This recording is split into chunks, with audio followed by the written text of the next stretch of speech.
но и слободните и нови површини за движење, пред се на велосипедистите, но и на пешаците. Улицата Орце Николов со својот стар изглед е планирана уште во 2003 и 2004 година, а изведбата започнала во далечната 2005 година, каде бил направен коловоз во два правци и тротоари кои подоцна со одлуката на тогашната власт во градот Скопје со доделени како паркинг, а само еден мал дел бил оставен за пешаци и велосипедисти. Асфалтот дури е изгребан, односно обновен во далечната 2014 и почетокот на 2015 година, но само пола од улицата. На ова место, на оваа улица имавме многу неубави слики, што ги гледавме каде лица со посебни потреби, со инвалидски колички, се движеа по коловозот. Истата слика ја гледавме и со мајки со деца во колички, каде поминуваа заедно со автомобилите. Небезбедно и несигурно пред се за нив. Благодарение на градот Скопје се донесе нов сообраќаен режим, каде целосно се измени концептот и на динамичниот и на стационарниот сообраќај. Предходната власт на градот Скопје инвестираше само во десетина канти боја и неколку знака и од Орце Николов направи паркинг, кој што служеше само за наплата и собирање на средства, без да се помисли за безбедноста на пешаците и велосипедистите, а уште помалку на паркинг места слободни за станарите. Со одобрување на сообраќајниот режим од страна на градот Скопје и завршување на сите инфраструктурни постапки и јавни набавки, почна да се реализира проектот за Орце Николов, кој го најавивме и започнавме уште во 2019 година.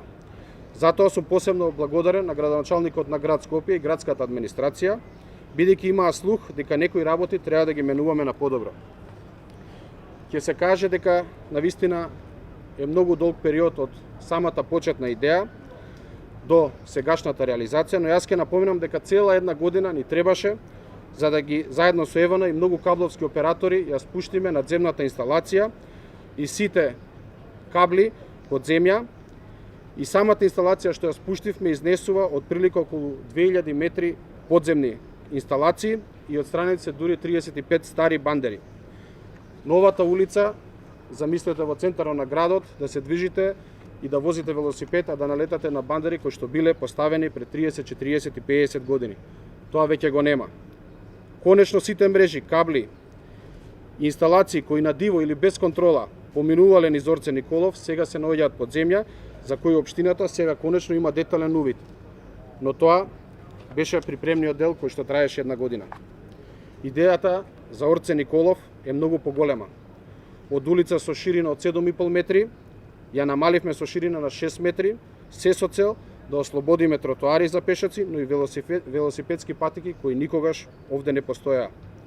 Велосипедските ленти се поврзуваат со велосипедските патеки кои ги направи градот Скопје и целосно се вклопени во планот за развој на велосипедизмот и велосипедските патеки кои што веќе долго време ги развива градот Скопје. Конечно, велосипедистите ќе ја добијат својата слобода на главната и најфреквентната улица во Дебармало. Велосипедските патеки ќе бидат во должина од 2,8 км, а тротоарите кои се ослободуваат ќе имаат површина од 6348 метри квадратни. Вкупната изведба на коловозната површина ќе изнесува 5964 метри квадратни, а низ целиот коловоз ќе има елементи за успорување на сообраќајот со лежачки полицајци, но и со мали кружни токови. Со тоа конечно во пракса ќе ја добиеме зоната 30, за која многу се зборуваше во изминатиот период, но реално на терен ништо не се направи. Старите и дотраени канделабри ќе се заменат со нови 81 канделабра со енергетски ефикасни лед сијалици кои ќе го засилуваат своето светло при секое движење на возила или пешаци. Се поставуваат и нови одводни канали, каде целата атмосферска вода од кровните површини директно преку хоризонтални елементи ќе се слеваат во атмосферската канализација, а не како претходно, каде целата вода се одливаше на улицата и тротоарите.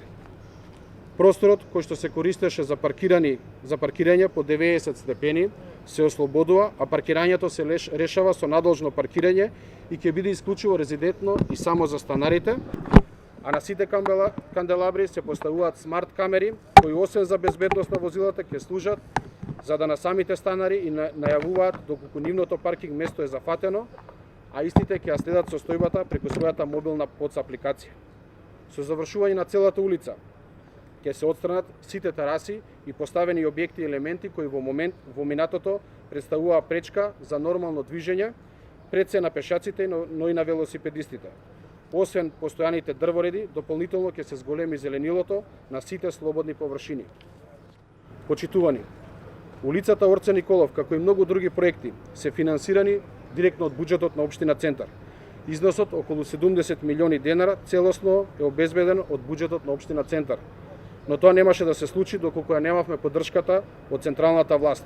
Само со еден потек, а тоа е доделување на управување со државното градежно земјиште. Општина Центар само од пенали и активирани банкарски гаранции до сега успеа да вбризга во својот буџет над 2,5 милиони евра, а тоа е само почеток.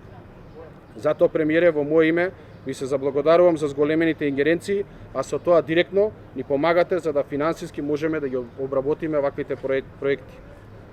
И доаѓам до самиот крај на моето излагање, каде сакам да потсетам на еден датум, на 4 септември 2019 на отварањето на Основното училиште Киро Глигоров, каде што реков дека сум среќен што го отвараме најубавото и најмодерното училиште во нашата општина Центар и тогаш тоа беше најубавиот дел од нашата општина. Но реков дека не сум задоволен, бидејќи тогаш најавив уште многу работа. Денеска сме само на еден дел од најубавата улица која што ќе окраси Дебар Мало и општина Центар.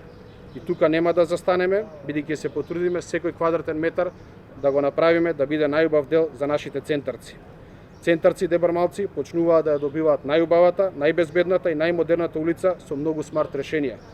Улица со која ќе се гордееме и улица која ќе биде пример како и на кој начин ќе се изведуваат сообраќајните инфраструктурни проекти во иднина. По Орце Николов, конечно нов изглед летово ќе добијат и улицата Јордан Хаджи Константинов Джинот, Ристо Шишков, Дебарца, Драмска, Ленинова, Народен фронт, Мирослав Крлежа, Теодосија Гологанов, Рајко Жензифов, Елисија Поповски, Марко, Алберт Ајнштајн, Антон Дуков и Козара. И сите ќе го имаат овој модерен и безбеден изглед. Но среќен сум што пред некој ден ја започнавме и постапката за јавна набавка на најголемата градинка која ќе се наоѓа во населбата Пролет, а која со елементите и материјалите со кои ќе биде изградена ќе биде поубава и подобра од новото основно училиште Киро Глигоров. А воедно ќе биде гордост и на сите центарци и скопјани. Се надевам дека на почетокот на летото, почитуван премиера и градоначалник на град Скопје, ќе ја започнеме изградбата на истата.